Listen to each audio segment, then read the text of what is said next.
Good morning. Guten Tag. We are wrapping up our European tour in Germany today. This is the European section of our world tour. Hopefully you're keeping up in your passport. And if you look on the PowerPoint presentation I'm sending with this, on the very first page you'll see the flag of Germany. Let me give you some fast facts about Germany. Okay, their capital is the city of Berlin. Their currency is the euro. Now, they before they were part of the European Union 20 years ago, they used the Deutschmark, where we use the US dollar, but their currency now is the euro. Their language is German, go figure. Their government today is a democratic republic. They elect their leaders just like we do. When it comes to religion, they have religious freedom, but about 1 out of every 3 people is Roman Catholic, and the other 1 out of every 3 is Lutheran, and then the last 1 out of every 3, they have different religious beliefs or none at all.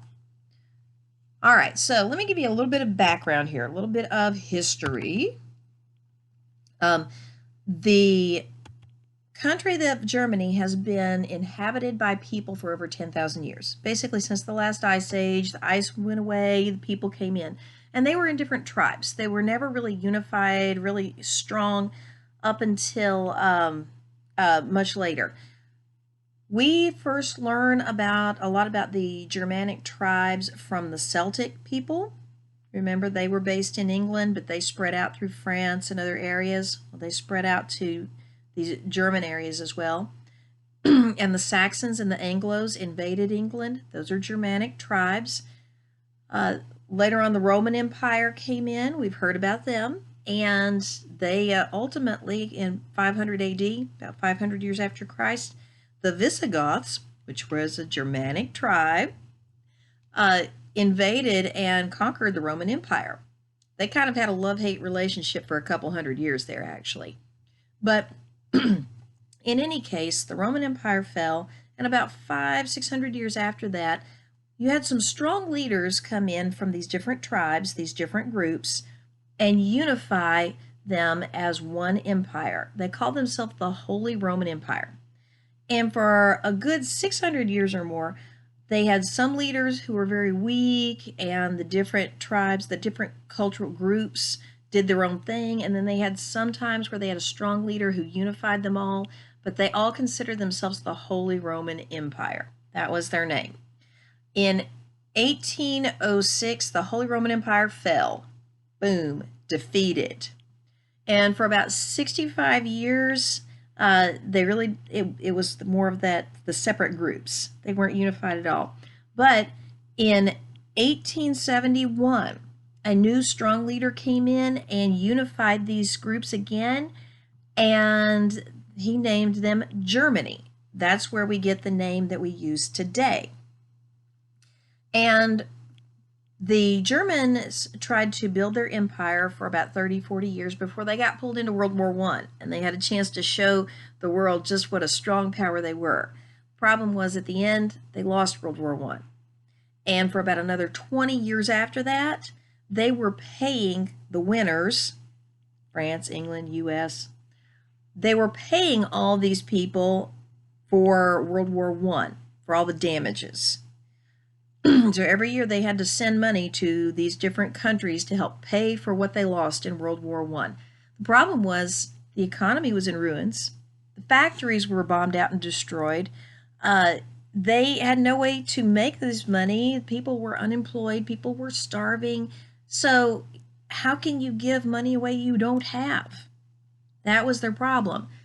Finally, after the stock market crash in the US and during the Great Depression, these other countries like the US said, okay, you can stop making payments to us. We know you've got it bad just like us. We're going to cut you some slack here.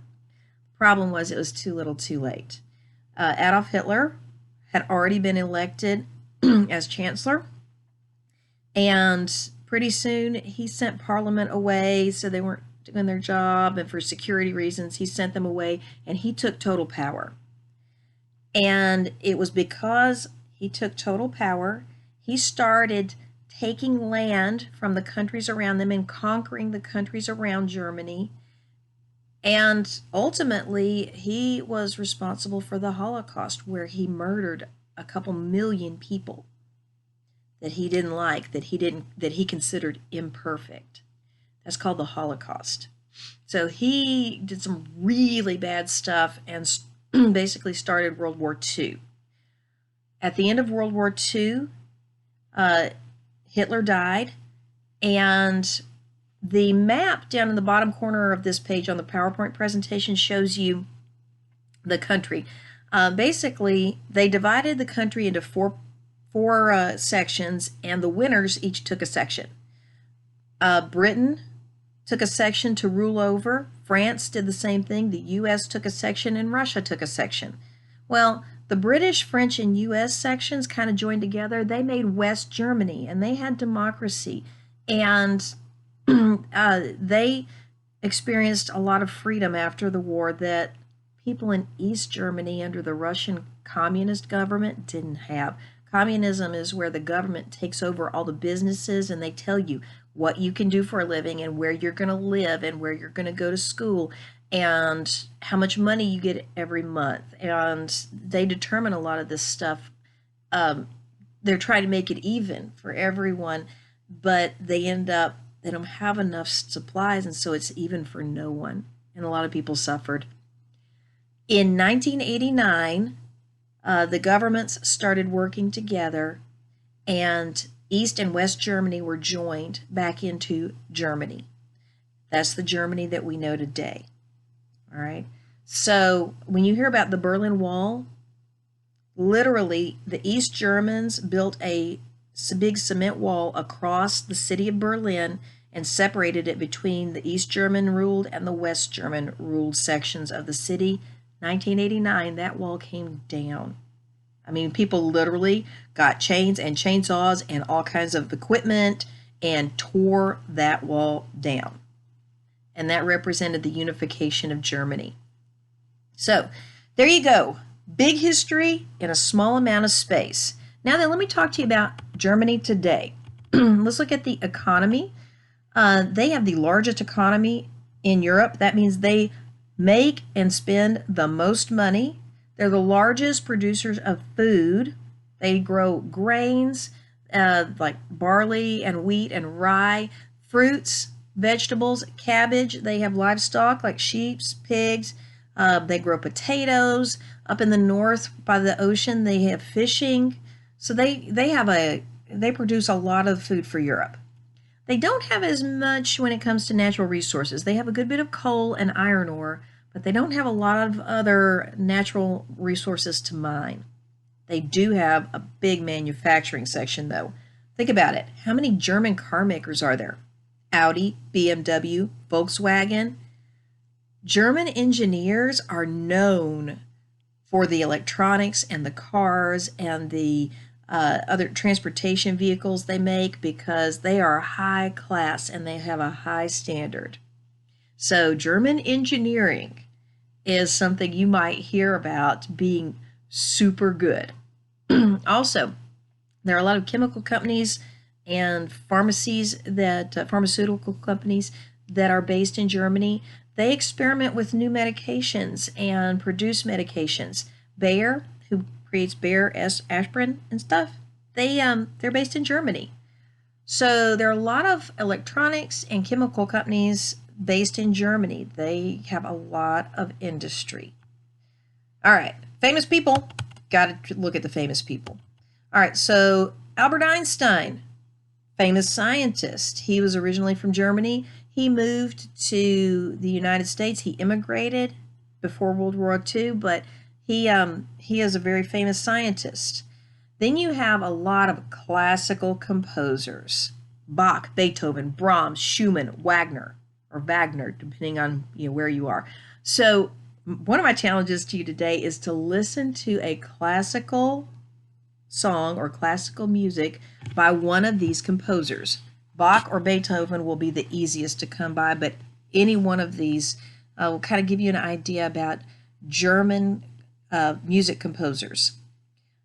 When it comes to sports, there are lots of different famous people in sports, but two that you might have heard of are in tennis. Boris Becker and Steffi Graf were big time tennis champions in the 80s and 90s.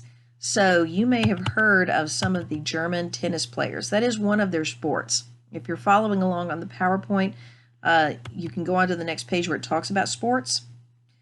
They have really strong teams in gymnastics, bicycling, tennis, handball, ice hockey, skiing, swimming, soccer.